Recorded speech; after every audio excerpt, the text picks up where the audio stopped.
करते थे फैशन और स्टाइल की। अब फैशन, अच्छा आप मुझे बताएं, आप लोगों के नज़दीक फैशन क्या है, स्टाइल क्या है? अब मुझे लगता है स्टाइल, अच्छा जैसे आप पहले पर्सनालिटी की बात करेंगी उसके बारे में उसमें कहूँगी।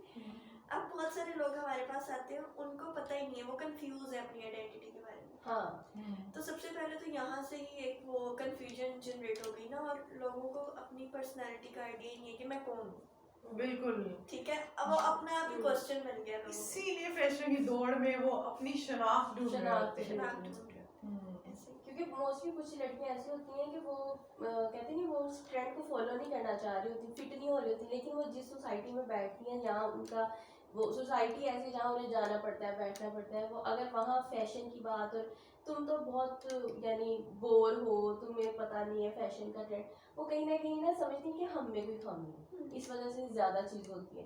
फिर वो जो चीज़ नहीं होती ना, जैसे मेरी शख्सियत अलग है लेकिन तहरीर मुझे कहेंगी नहीं तुम ऐसे करोगे तो ज़्यादा तुम अच्छी लगोगी, लेकिन क्या होगा कि अंदर मेरे में कहते हैं ना आपकी सोल जो होती है वो खुश नहीं होती, तो फिर वो आपकी पर्सनैलिटी दबना शुरू हो जाती है। तो आप जो हो आप वो रहो, मुझे ये लगता है। बिल्कुल ऐसे ही है। और जो स्टाइल की जब हम बात करते हैं तो मेरे ख्याल से आप बेशक सस्ता कपड़ा पहनने, महंगा पहनने, आपको कैरी करना आना चाहिए, वो जैसा भी हो, और आप मॉडेस्टी के साथ भी उसको कैरी करें तो आप अच्छे ही लग सकते हैं। मैं बताती हूँ आपको, मैं अपनी बात शेयर करती हूँ। मैं ही आपके साथ ही गई थी दिल्ली, मैंने वो कपड़ा खरीदा था वाइट वाला, मेरे साथ, आप भी साथ, दोनों साथ थे। हमने ना उस तरह के एक सूट एक ब्रांड पे देखा जो कि 27,000 का था, ठीक है। और मैं इंतजार थी हाई सेल लगे थोड़ा सस्ता मैं लूँ, सस्ता होके भी इतना सस्ता नहीं हो रहा था। तो ऐसे ही हम एक करीबी शॉप है वहाँ पे चले गए लूज फैब्रिक देखने, और एग्जैक्ट वही फैब्रिक, और हमें इतना सस्ता मिल गया कि हमने उससे ज्यादा अच्छे स्टाइल का बना लिया, अच्छा लगा था वो। थैंक यू ये तो मैं खुद भी नहीं कह सकती, खुद ही के अच्छा लगा। जो मैं तेरी में बात की ना, बिल्कुल कि हम फैशन क्यों करते हैं, हमें अपनी आइडेंटिटी का पता नहीं होता, हमारे अंदर कॉन्फिडेंस नहीं होता, लो सेल्फ स्टीम होती है हमारी, उसको बेहतर करने के लिए हम दूसरों की जैसा लग के, हमें लगता है कि हम दूसरे जैसे लगेंगे तो हम बहुत अच्छे लगेंगे। जैसे मैं पहले कहती कि 80 किलो की होके मैं 50 साल वाली का 50 किलो वजन वाली का या 15 ईयर ओल्ड वाली बच्ची का जैसा मैं फैशन करूँगी, फैशन तो मैंने कर लिया, लेकिन वो पर्सनैलिटी खराब कर दिया आपने, ठीक है। मुझे अपनी एज के हिसाब से, अपने वेट के हिसाब से, अपने प्रोफेशन के हिसाब से अपना एक स्टाइल रखना है। जैसे पहले बात की कि फिंगरप्रिंट हमारे जैसे नहीं है, हमारी शक्लें जैसी नहीं है, तो हम दूसरों जैसा क्यों लगना चाहते हैं? मेरी अपनी एक आइडेंटिटी है, पर्सनैलिटी आपकी अपनी है, आपकी अपनी है, तो आप अपना स्टाइल, आप सबको स्टाइल भी अपना होना चाहिए। स्टाइल भी ये होता है ना कि अगर आप थोड़ा सा स्टाइल चेंज करेंगे, मैं फौरन कहूँगी मैम आज आप डिफरेंट लग रही हैं, डिफरेंट आपने स्टाइल चेंज किया है।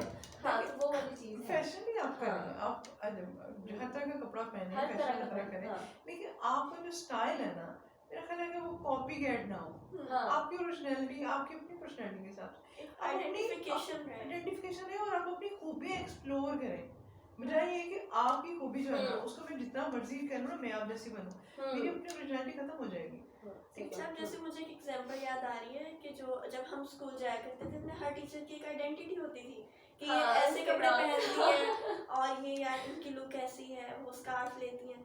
लेकिन अब क्या हो रहा है कि हर टीचर के पास दुपट्टा ही नहीं होता या सबका एक ही तरह का गेटअप होता है।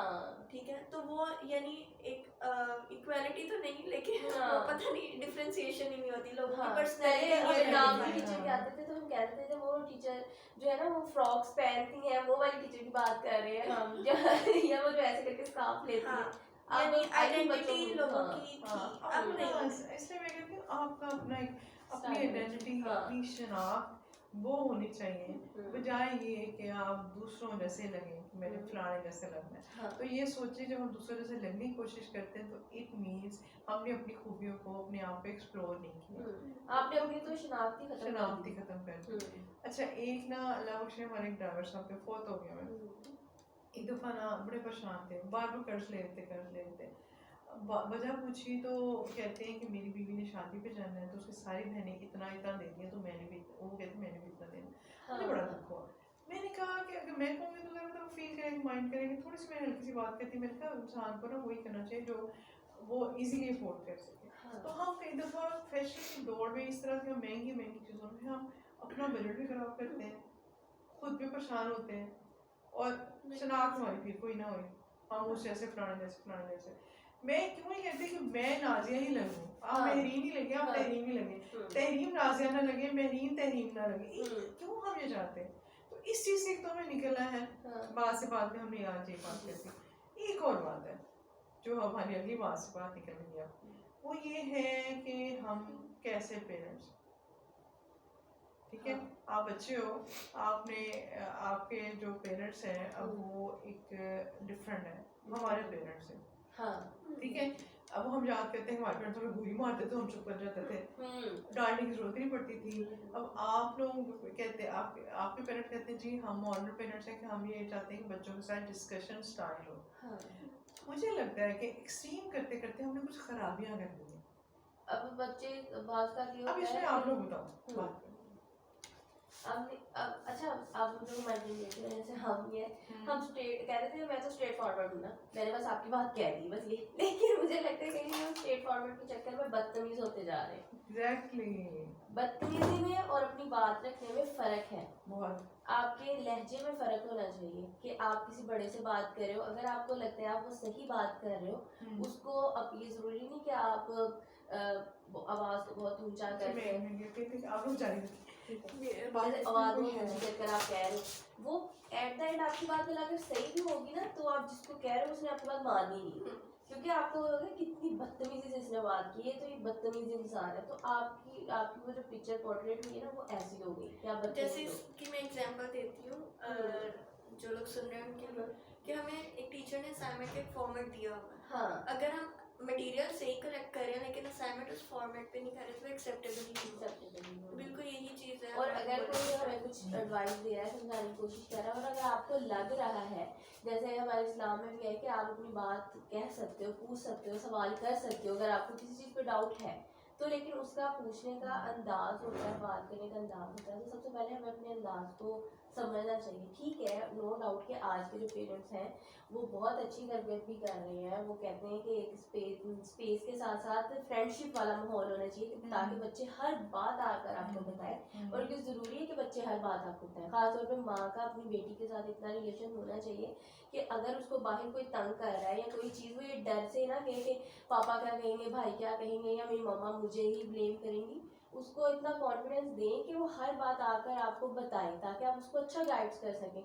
ये ना हो कि वो अपनी फ्रेंड को बता रही है, वो आगे कोई और उसको मशवरा दे रही है तो फिर चीज़ें ख़राब हो जाए, तो वो भी चीज़ ठीक है, लेकिन आपको बच्चों को कहीं ना कहीं ये बताना चाहिए कि आपकी ये लिमिट्स हैं। जैसे हम अपनी बाउंड्रीज बनाते हैं ना कि बेटा ये आपकी बाउंड्रीज हैं, आपने इसमें रहना है, तो वो बच्चा कभी ख़राब भी नहीं होता और आपको डिसरिस्पेक्ट भी नहीं करता।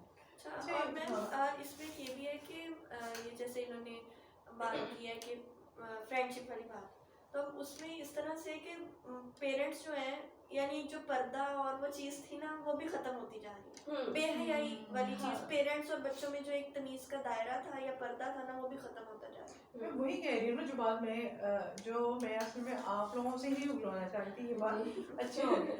मुझे है कि हमने अपने पेरेंट्स के ना, हम समझते थे हमारे पेरेंट्स को हलाकू खान है, बहुत ही डांटे हैं। अच्छा, अब उसके बाद हम जो पेरेंट्स बने हैं बहुत ही सॉफ्ट हो, ठीक है, अपनी तरफ से ना हमने कहा कि नहीं हमारे से जो बड़ी ज्यादा बड़ा जुल्म होता है हम नहीं करेंगे। अब हमें एक बैलेंस रखना था, ठीक है, कहीं हमें अथॉरिटेरियन बनना है, कहीं हमें अथॉरिटेटिव बनना है, ठीक है। अब हम ना दोनों वो भूल गए और हमने ना अपने बच्चों को आए नहीं, हमें हमारे बच्चों को अच्छे से अच्छा मिल जाए, हर बात में उनकी मर्जी, और उसके बाद ये हमने क्या किया, हमने बाउंड्रीज खराब कर दी। और जब बाउंड्रीज हम खराब कर चुके होते हैं उसके बाद जब बच्चा टीनेज में जाके थोड़ा सा मिसबिहेव करता है तो फिर ये कहते हैं कि अब बदतमीज है, ये अब खराब हो गया। और फिर ऐसे लोग हमारे पास ही आते हैं कि इनकी काउंसलिंग करें, इनको थेरेपी दें, फिर ये हमारे पास आते हैं कि अब इनको अच्छा फिर कहेंगे नहीं दवाई तो बिल्कुल ना दें, दवाई ना दें, जब हम खराब कर चुके हैं, आपका बच्चा खुदा ना कैसे सुसाइड पे पहुंचा तो दवाई तो फिर हमें देनी पड़ेगी। काउंसलिंग भी करते हैं, ये दोनों काउंसलिंग करती है, फिर मैं दवाई भी देती हूँ, वो करना पड़ता है। तो आप इस नहज में क्यों लेके आते हैं? पहले ही थोड़ी सी लिमिट्स, थोड़ी सी चीज़ें पढ़ लें, देख लें कि अच्छा बुरा दोनों की चीज़ें कर लें। अच्छा, एक और बात एक और बात वो ये है कि बच्चे को हम ग्रेड पे काउंसलिंग करते हैं तो हमें इतने आने चाहिए, क्योंकि हम मैम कहीं ना कहीं ना वो कहते हैं ना रेसिज्म में लग गए कि उसके इतने मार्क्स आए हैं, वो जैसे जॉइंट फैमिली जैसे हमने शुरू में बात की कि तुम्हारे चाचे के बेटे कितने आए हैं, चाचू के बेटे कितने आए हैं, वो बेटी कंपटीशन बहुत अब ज्यादा उसमें ये है कि अगर जैसे इतना मुझे दुख हुआ है, थोड़े दिन पहले मैंने खबर पड़ी कि एक लड़की ने सुसाइड की और ऐसी तरह करके अब इससे बात पेरेंट्स से निकल के अब टीचर्स तक भी जाएगी। हाँ। ठीक है कि टीचर्स भी कितने जालिम और बुरे हो गए हैं कि उन्होंने अपना रोल ही छोड़ दिया कि हम टीचर। हाँ। अब जो पेरेंट्स की तरफ से कि अच्छा अगर बच्चे का ग्रेड नहीं अच्छा है तो आप ये देख लें कि क्या आपके बच्चे का आईक्यू भी इतना है कि वो आपके एक्सपेक्टेशन के हिसाब से कर सके। वो नहीं अगर पढ़ पा रहा तो मैं तो कहती हूँ पढ़े लिखे लोग सबसे ज्यादा गरीब होते हैं बेचारे। आजकल डिग्री जो है ना वो जैसे कांच का टुकड़ा रह गया और ये सच्ची बात है। पहले लगता था ऐसे दुखी लोगों के दिल की आवाज ये सच है। तो स्किल बेस्ड लर्निंग पे तवज्जो दें। अगर आपका बच्चा नहीं पढ़ पा रहा तो कोई बात नहीं, उसे पूछे, उसको साथ साथ स्किल पे डाल दें, उस उतना ही उसके घंटे पढ़े वो जितना उसका आईक्यू है पास होने जोगा। बाकी आप उसको कुछ काम सिखा दें, वो स्किल लर्न कर ले। हर बंदे के अंदर टैलेंट होता है। अब अगली बात आ गई टीचर्स की। टीचर्स का रोल इस हद तक बुरा हो गया है कि बच्चे सुसाइड करने पे मजबूर हो गए। अब इसकी मैंने लाइव एग्जांपल देखी है कुछ महीने पहले। मैं अपनी ही छोटी बहन की पेरेंट्स टीचर मीटिंग पर दी और उनका रिजल्ट था। अब जिस बच्चे की पोजीशन थी सब टीचर्स उसके एंटर होने से ना उसको खड़े होकर मिल रहे थे और गले लगा रहे थे। अब वो बच्चा जिसकी 5th 6th या 10th पोजीशन है उसको वो इतना बॉदर ही नहीं कर रहे थे और बच्चे वहाँ पर बैठे जो है वो इस चीज़ को नोट कर रहे थे। अब वो बच्चा नोट करेगा कि टीचर का किस तरह से एक जो है डिस्क्रिमिनेटिव बिहेवियर है और फिर पेरेंट्स भी इस चीज को नोट करें। अब हो सकता है कि बच्चे को कोई मसला हो गया हो, हाँ, घर में वो मसला हो, नहीं पढ़ पा रहे या उसका आईक्यू इतना कम है कि उतना नहीं परफॉर्म कर पा रहा। इट मींस कि वो अभी पेरेंट्स टीचर मीटिंग में ही कर रहे हैं तो क्लास में उनका यही डिस्क्रिमिनेटिव बिहेवियर होगा जिसकी वजह से जो बच्चे पीछे हैं वो आगे आ ही नहीं पा रहे, वो कुछ लर्न ही नहीं कर रहे। बच्चा था वो कहता था मुझे टीचर ने कहा तुम तो कुछ कर ही नहीं सकते। हाँ। वो इतना देख मेरा दिल इतना दुखा। मैंने कहा टीचर ने इतनी बड़ी बात कर दी, ऐसे उसको लेबल कर दिया पकड़ के बच्चे को। ठीक है, अब बच्चे को देख लें वो किसी कॉम्प्लेक्स का शिकार है, वो स्ट्रेस में है, उसके घर में लड़ाइयाँ होती हैं, और मैं कुछ इतने स्ट्रॉन्ग भी नहीं बच्चे होते हैं। यानी कुछ अगर यही आपकी बात को लेती हूँ, अगर कुछ बच्चे पॉजिटिव सोच लेते हैं कि नहीं अब मैं करके दिखाऊंगा, यानी कुछ टीचर्स इसलिए भी कह रही होती हैं कि शायद ये उसमें अपनी ईगो में आके वो चीज़ करके मुझे दिखाएंगे, देखा टीचर मैंने अच्छे मार्क्स ले लिए, मैंने कर दी। अब कुछ बच्चे उस चीज़ को पॉजिटिव नहीं लेते, वो नेगेटिव में लेते हैं। अगर टीचर ने कहा तो फिर मैं ऐसे ही होगा। अगर मैं टीचर ने कहा कि तुम्हारा मैथ अच्छा नहीं हो सकता और वो बहुत अच्छा मैथ करवाती है तो फिर उनको माइंड में होता है अगर उन्होंने कहा है ना तो फिर तो मुझसे होगा ही नहीं, मैं कर ही नहीं सकता। पॉजिटिव और नेगेटिव में आ जाता है वो सोच। यूनिवर्सिटी की बात करते हैं कि मुझसे आके एक स्टूडेंट ने शेयर किया, उसने कहा कि टीचर ने मुझे एक पर्सनल काम कहा, मैं नहीं कर पाया ना, प्रोफेशनल यूनिवर्सिटी का फैसलाबाद की यूनिवर्सिटी का। उसने कहा कि टीचर ने क्या कि देखना मैं थोड़ा सा करता है, कहता मेरी अटेंडेंस शॉर्ट कर दी। ठीक है, और मैं मिलते ही करता रहा कि मेरा वाइवा लेने, टीचर ने मेरा वाइवा नहीं लिया। कहती उसकी वजह से मेरे 6 मंथ में जो है मुझे एक नया सेमेस्टर लगाना पड़ा। अब ये देखें कि आप अपने पर्सनल ग्रज में आके एक बच्चे के माँ बाप पे कितना बोझ डालें, और वो बच्चा अगर नहीं अफोर्ड करता तो वो बच्चा जब मायूस होगा तो सुसाइड करेगा या ड्रग्स की तरफ जाएगा। ठीक है, इसी तरह ये जो 2 बच्चियों ने वो एक छत से छलांग लगा कर ली, वो सब ये छुपाते फिरते चीज़ें टीचर्स जो ये करते हैं कि कोई ग्रज पाल लेते हैं, उसके बाद मैं उस बच्ची का वाइवा नहीं लूँगा या नहीं लूँगी या मैंने इसको फेल ही करना है। आपको इतना गुस्सा है, आप अपनी पर्सनैलिटी पे अपनी इमोशंस पे काबू नहीं कर रहे, आप एक नाकाम टीचर है। ठीक है, अगर आपसे नहीं होता, मैं बहुत सख्त अल्फाज कर रही हूँ लेकिन मुझे सख्त नापसंद ऐसे लोग कि आप जो एक माँ बाप की कमाई उम्र भर की उनकी मेहनत, एक बच्चा आपके रवैये की वजह से खुदकुशी कर ले तो आपसे बड़ा दुनिया में जिस्म का कातिल कोई नहीं है, क्योंकि आप अपने ऐसे टीचर आप जाती है ना कि खातिर के आप टीचर हैं, आपके हाथ में बड़ा कुछ है तो आप बड़ा कुछ कोई नहीं है, जुल्म कुछ नहीं है। पहले टीचर्स होते थे, यानी हम 15 साल पीछे चले गए, 20 साल पीछे टीचर्स होते थे, वो काउंसलर भी होते थे, वो स्टूडेंट काउंसलर वही होता था। अब क्या है कि एलीट क्लास स्कूल्स में अगर देख ले तो उन्हें एक करियर काउंसलर भी अलहदा रखा हुआ है, स्टूडेंट काउंसलर भी अलहदा रखा हुआ है, क्लिनिकल साइकोलॉजिस्ट भी रखा हुआ है। सॉरी टू से लेकिन करते कुछ भी नहीं।